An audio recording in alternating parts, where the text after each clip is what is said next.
एक दिन रिमी के सिर में दर्द हो रहा था। रिमी का देवर रोहित कहने लगा, भाभी मसाज कर देता हूँ। जब रोहित ने मसाज किया तो रिमी को बहुत सुकून मिला और उसे पूरी रात होश न रहा। उसके बाद रिमी अपने देवर से रोज़ मसाज करवाती थी। एक दिन रिमी ने ध्यान दिया कि उसके बदन में तेल लगा था। रिमी समझ नहीं पा रही थी कि आखिर मेरे शरीर पर तेल कहाँ से आता है। और एक दिन रिमी ने अपने कमरे में कैमरा लगा दिया तो देखा कि उसका देवर उसके साथ पिछले कुछ दिनों से रिमी का सिर दर्द कर रहा था। वो रोज रात को गोली खाती थी पर गोली से उसके सिर में कोई आराम नहीं होता था।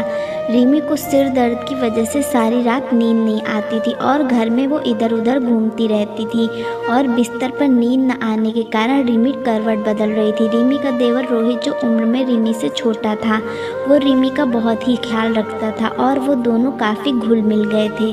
रिमी भूल गई थी कि भाभी और देवर के रिश्ते में क्या होता है। रोहित ने न जाने कितनी बार रात जागते हुए रिमी को देखा था।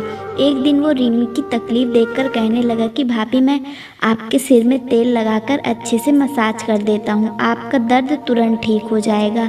मैं आपको इतना सुकून दूंगा कि आपको फ़ौरन ही नींद आ जाएगी। उसके बातें सुनकर रिमी हंस पड़ी। रिमी को लगा कि शायद वो मजाक कर रहा है। रिमी ने कहा, अच्छा वो कैसे, तुम्हारे हाथ में जादू है क्या? रोहित बोला, सच में भाभी, मैं मजाक नहीं कर रहा हूँ। रिमी ने कहा, अच्छा ठीक है, कर दो। इतना कहते ही रोहित एक तेल की शीशी लाया और रिमी के सिर में मसाज करने लगा और रिमी को बहुत सुकून महसूस हो रहा था। उसने रिमी के कंधे को भी अच्छे से दबाया और सिर दबाते दबाते न जाने कब रिमी को नींद आ गई और वो गहरी नींद में सो गई। जब रिमी हर रोज अपने देवर से मसाज करवाने लगी और रिमी की एक आदत थी, वो सोने से पहले चाय पीती थी और वो चाय रोहित अपने हाथों से बनाता था। मसाज करवाने के बाद रिमी गहरी नींद में सो जाती थी और वो जब उठती थी तो उसको अपने बदन पर तेल के निशान मिलते थे। रिमी ने ये सोचकर ध्यान न दिया कि शायद उसी के हाथ से लग जाता होगा, लेकिन जब वो सुबह रोज तेल के निशान अपने बदन पर देखती थी तो वो हैरत में पड़ जाती थी कि मेरे बदन पर तेल कहाँ से आता है। अब रिमी को अपने देवर रोहित पर शक हुआ तो उसने अपने कमरे में एक कैमरा लगा दिया, ये सोचकर कि आखिर मेरा देवर सोने के बाद मेरे साथ क्या करता है। उस रात भी रोहित ने मेरे सिर में तेल लगाया और मसाज किया। फिर रिमी ने चाय पी और बिस्तर पर लेटते ही सो गई। जब सुबह उठी तो उसने पहले अपने कैमरे की रिकॉर्डिंग देखी।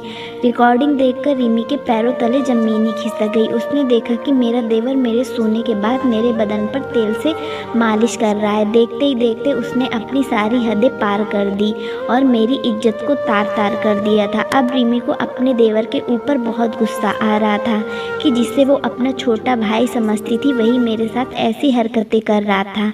जब रिमी का देवर कॉलेज से घर आया तो रिमी ने उसको रिकॉर्डिंग दिखाई तो देवर बोला, भाभी मैं आपसे प्यार करता हूँ। ये सुनकर रिमी दंग रह गई। दोस्तों, अगर आपको ये वीडियो अच्छी लगी हो तो वीडियो को लाइक करें, चैनल को सब्सक्राइब करें और नोटिफिकेशन बेल को दबाना ना भूलें। धन्यवाद।